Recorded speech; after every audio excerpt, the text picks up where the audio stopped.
నమస్తే, నేను Roja. Welcome to special debate. ఎక్కడ నెగ్గాలో కాదు, ఎక్కడ తగ్గాలో తెలిసిన వాడే నిజమైన లీడర్.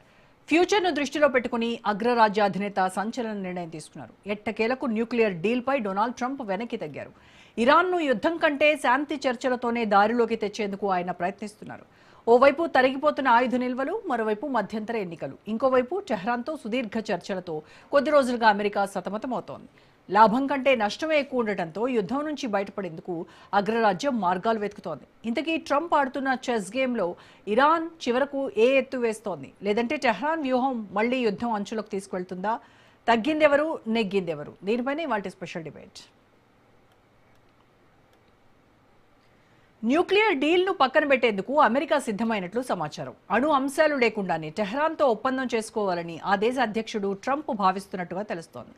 ఎలాంటి షరతులు లేకుండా హార్మోజ్ జలసంధిని ఇరాన్ పూర్తిగా అందుబాటులోకి తెస్తే ఆ దేశంతో ఒప్పందం కుదుర్చుకునేందుకు డొనాల్డ్ ట్రంప్ సిద్ధంగా ఉన్నట్లు సమాచారం. ఇక హార్మోజ్ జలసంధిని తెరిచే విషయంలో ఇరాన్ తన డిమాండ్లను స్పష్టంగా చెబుతోంది. అమెరికా దిగ్బంధనాన్ని వెంటనే ఎత్తివేయడంతో పాటు ఈ ప్రాంతం నుంచి అగ్రరాజ్య దళాలు వెళ్లిపోవాలని టెహ్రాన్ డిమాండ్ చేస్తోంది.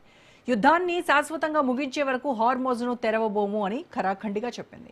ఇవన్నీ చర్చలకు అడ్డంకిగా మారాయి. అందుకే ట్రంప్ మెద్దపడినట్టు వాషింగ్టన్ వర్గాలు చెప్తున్నాయి.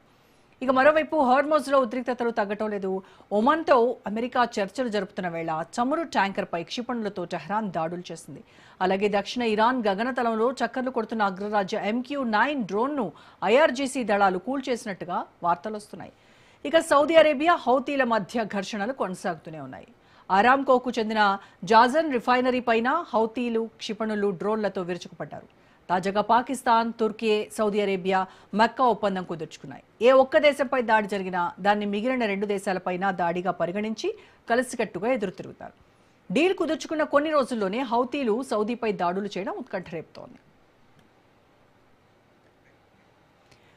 అణు కార్యక్రమం చుట్టూ మొదలైన వివాదం ఆంక్షలు, చమురు ఎగుమతులు, ప్రాంతీయ ఆధిపత్య పోరు వరకు విస్తరించింది. ప్రపంచ చమురు రవాణాలో అత్యంత కీలకమైన హార్మోజ్ జలమార్గం ఉద్రిక్తతలకు కేంద్రంగా మారింది.